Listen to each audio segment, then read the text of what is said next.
What can Americans do in the face of violent threats to ourselves, our families, and our property, even from elected officials? As the Derek Chauvin case and his murder trial have been resolved by the jury with guilty on all counts for murdering George Floyd, America needs to still prepare for violence, regardless of this outcome or any appeals outcome, and he gets to appeal. He already has. Because we anticipate the chaos, destruction, and violence that will inevitably follow these events. BLM, Marxists, and Antifa movements have already called for violence across America with a unified, broad, and clear message.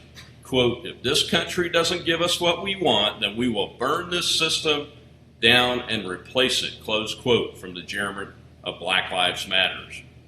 Other BLM-type organizations and leaders involved in calls for reform are emphasizing the necessity that the former Minneapolis police officer be convicted, so he was, for George Floyd's death.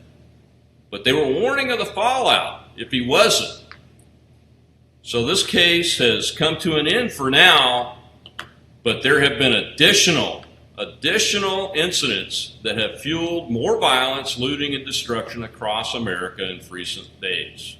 To make matters worse for Americans' public safety, we now have our very own politicians calling for more violence.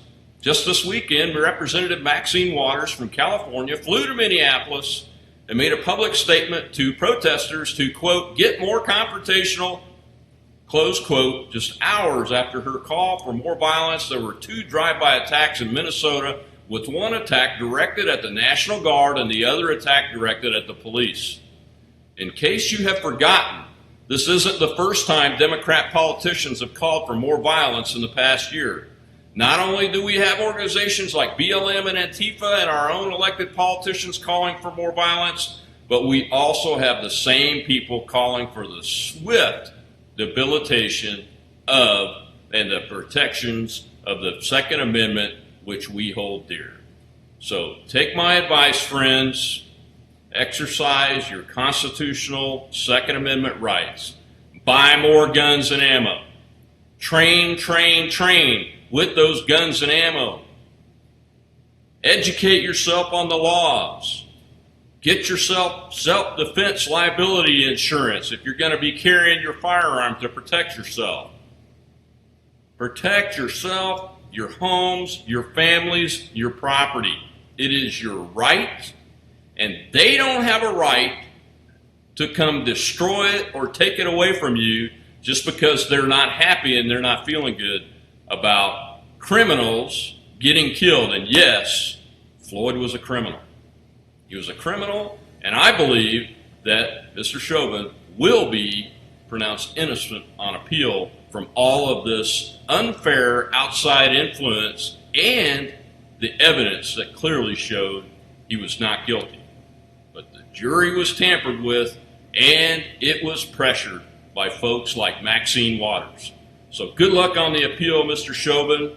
I'm sorry about Mr. Floyd, but he killed himself by his own actions. God bless you all, and don't forget, buy more guns and ammo. Train. Know the law. Practice scenarios with the law. Get self-defense liability insurance if you're going to conceal carry your firearm. Protect yourself, your family, and your property. It's your God-given American and natural right. God bless America.